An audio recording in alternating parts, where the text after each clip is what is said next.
why you can't stop thinking about them, the truth in Zen and Buddhism. Have you ever found yourself unable to shake the thought of someone from your past, their presence lingering in your mind long after they've left your life? No matter how much time passes, they remain like a whisper in your subconscious, resurfacing in dreams, in quiet moments, or in unexpected places. Why do some people fade effortlessly from memory while others stay etched in the deepest corners of our thoughts? You might think it's love, regret, or unfinished business. But in Buddhist and Zen teachings, the answer is far more profound. The mind does not hold onto people without reason. Just as a river does not stop flowing unless something obstructs its path, your thoughts do not return to someone without an attachment or a lesson waiting to be understood. In this exploration, we'll uncover the two fundamental reasons why someone stays in your mind and what it truly means. You will discover that it is not always about them, it is often about you. The person you were when they were present, the emotions they awakened in you, the lessons they left behind, all of these shape the grip they have on your consciousness. Through ancient Zen parables and Buddhist philosophy, we'll uncover the deeper truths behind why certain people seem impossible to forget. And most importantly, we will explore how to release their hold not by force, not by suppression, but through a deeper understanding that brings peace. So, if you have ever wondered why certain people refuse to leave your thoughts, if you are ready to see past illusion and find clarity, stay with me until the end of this journey. Because once you grasp these truths, you may never look at memory, attachment, or longing the same way again. The mind clings to the illusion of possession, believing that what once touched our lives was meant to stay. Yet, nothing in existence is truly ours, not people, not moments, not even the identities we sculpt in the presence of others. Loss is not merely about absence, it is the shattering of an envisioned future, the unraveling of a narrative we once thought was inevitable. We do not just mourn those who leave, we mourn the self we thought we would become alongside them. This illusion of permanence sustains memory's grip, whispering that had things been different, we might have emerged as someone else, someone more complete, more fulfilled. But these are shadows of a life never truly lived, reflections of longing rather than truth. When we awaken to impermanence, we see that clinging does not preserve what was lost, it only deepens our suffering. A Zen story illustrates this truth.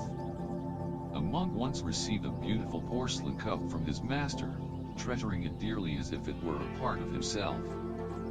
Each day, he would admire its delicate form, convinced that its presence brought him joy.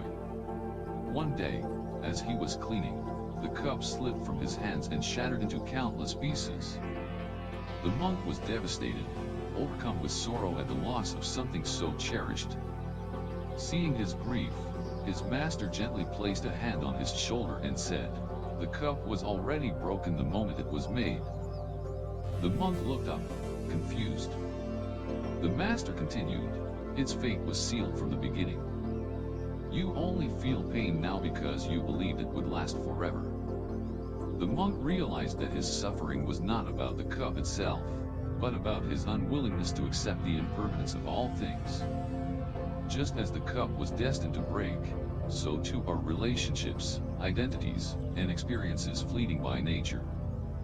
The pain we feel is not about losing another, but about losing the illusion of stability we built in their presence. To free ourselves from suffering, we must embrace impermanence, understanding that everything love, connection, identity is transient. The past lingers not because of the person or the experience itself, but because we resist letting go of the self we imagined alongside them. We do not merely grieve their absence, we mourn the lost potential, the version of our lives that never materialized. This resistance keeps the longing alive, reinforcing an illusion of what could have been. But when we accept that nothing was ever truly ours to hold, we dissolve the chains of attachment. In that moment of surrender, clarity emerges, and we find ourselves fully present, no longer haunted by what was, but at peace with what is. A man once sought out a Zen master, burdened by the memory of a woman he had loved and lost. He recounted how thoughts of her haunted him, filling his waking hours and creeping into his dreams. "I feel as though a piece of me has been torn away," he confessed. The master, listening with quiet patience, picked up a vessel of water and a clenched fistful of sand. "Observe closely," he said, pouring water over his tightly closed hand. The water caused the sand to slip away even faster, leaving only a few grains behind. "Now, relax your hand," the master instructed. As the man obeyed, the remaining grains rested gently on his palm. "Grasping too tightly, you force what you wish to keep away. But when you allow things to be, they remain in their own way," the master explained. The man pondered this deeply. His suffering was not in her absence but in his attachment to who he was when she was with him. He was not grieving her, he was grieving the image of himself that he had tied to her presence. The more he clung to this illusion, the more he hurt. By embracing impermanence, he could finally release his suffering, stepping into peace and freeing himself from the prison of the past. The lesson was clear: true liberation comes not through possession, but through acceptance. The second reason someone lingers in our thoughts is that they hold an unresolved lesson for us. The mind does not wander aimlessly, it seeks resolution for emotions and experiences left incomplete. When a person frequently enters your thoughts, it is not merely nostalgia or attachment, it is an indication that they have triggered something deep within you, something that demands reflection. In Buddhist philosophy, every encounter is woven into the fabric of karma, serving as either a mirror or a lesson. Some individuals reflect aspects of ourselves that remain underdeveloped, others bring attention to wounds that require healing, and some awaken forgotten truths that we are now ready to face. These recurring thoughts are not meant to haunt us, but to guide us toward self-awareness and spiritual growth. Instead of asking, "Why can't I stop thinking about them?" shift the perspective to, "What unresolved part of myself do they bring to light?" Once the lesson they carry is fully absorbed, the mind will naturally release its attachment, allowing true detachment not through suppression, but through understanding. A Zen story illustrates this well. A wandering monk once visited a monastery high in the mountains, seeking wisdom from the headmaster. He was burdened by unresolved thoughts of someone from his past and hoped to find clarity. The master welcomed him with a warm smile and handed him an empty clay bowl. "Fill this with water from the river," he instructed. The monk obeyed, returning with a bowl full of water. The master then took a handful of small pebbles and dropped them into the bowl, causing the water to spill over. "Now tell me," the master said, "what happens when the mind is full, yet more is added?" The monk hesitated before replying, "It overflows. It cannot hold any more." The master nodded. "Just as this bowl could not hold the extra water, your mind cannot hold peace if it is already filled with attachment and longing. To make space for clarity, you must first let go." A Zen story tells of a disciple who struggled with thoughts of an old friend who had wronged him. Unable to let go, he sought guidance from his master. The master handed him a small stone and instructed him, "Carry this with you wherever you go." The disciple obeyed, and as days passed, the stone became a burden. He struggled to carry it while working, eating, and even sleeping. Finally, he returned to his master and asked, "Why must I carry this?"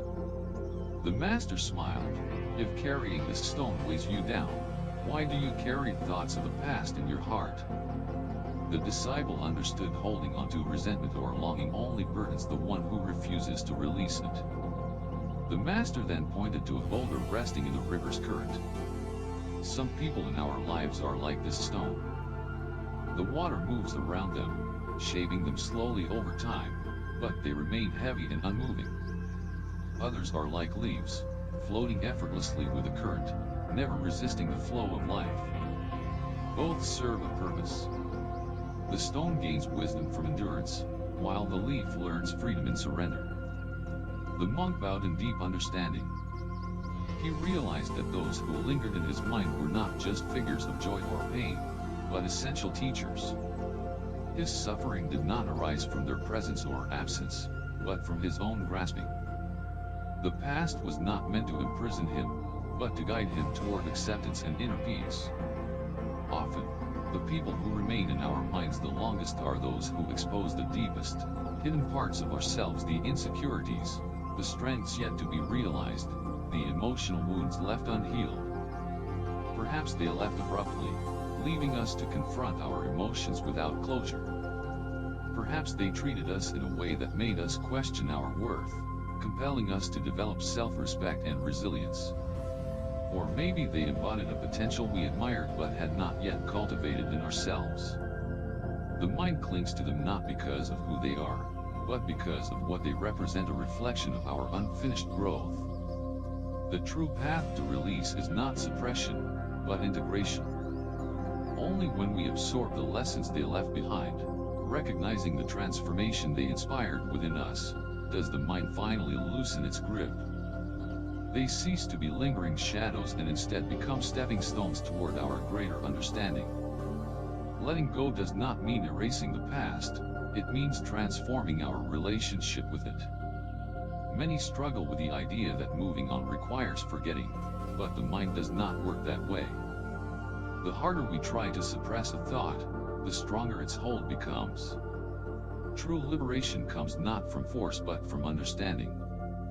Instead of resisting, allow thoughts to arise naturally, observing them without attachment or judgment. When someone lingers in your mind, do not ask, "Why can't I forget them?" Instead, ask, "What lesson do they bring? What unresolved part of myself do they reflect?" Recognize that thoughts, like passing clouds, are transient. They appear, shift, and dissolve on their own. The goal is not to push them away but to see them for what they are, signposts on your journey, guiding you toward deeper wisdom and inner peace. Imagine your mind as a flowing river. When someone enters your life, they are like a stone dropped into the water. The initial impact sends ripples through the surface, momentarily disrupting the flow. But the river does not stop. It does not cling to the disturbance, nor does it resist. It simply continues moving forward, carrying the stone along its course or allowing it to settle naturally. If someone lingers in your thoughts, it means the ripples of their presence have yet to dissipate. But just as the river does not strain to clear itself, you do not need to force these thoughts away. The mind, like water, finds clarity through movement. As you continue flowing through your experiences, embracing new moments and insights, the weight of past impressions gradually dissolves. Eventually, without effort or struggle, the surface of your mind is calm once more. Letting go is not about erasing what was, but about understanding its impermanence and allowing yourself to move forward with grace. The mind clings to what it does not understand. It lingers on people not because they are special, but because they represent something within you that remains unresolved. Perhaps they reflect an identity you once embraced, a possibility you never explored, or an emotional wound that has yet to heal. But what if you no longer needed them to feel complete? What if you no longer needed to rewrite the past or search for meaning in what was lost? True freedom does not come from forgetting, it comes from understanding. It comes from realizing that they were never meant to stay forever. They were only meant to be part of your journey, to teach, to reflect, and then to pass like all things do. In Buddhist wisdom, attachment is suffering, and clinging only deepens pain. But letting go is not about erasing. It is about releasing the illusion of permanence and allowing yourself to embrace the present moment fully. The river does not cling to the stone, it flows around it. The sky does not hold on to passing clouds, it simply watches as they move. And so must we learn to hold memories with lightness, to allow people to come and go as part of the natural rhythm of life. If you found wisdom in today's message, I invite you to subscribe to Buddhism Light for more insights into Zen philosophy and Buddhist teachings. Share your thoughts in the comments. What lesson have you learned from someone who stayed in your mind? How have you navigated the journey of letting go? Let's continue exploring these profound truths together. You do not need to force anything away. You only need to understand it. And once you do, you will no longer be haunted by the past. You will simply be at peace with it.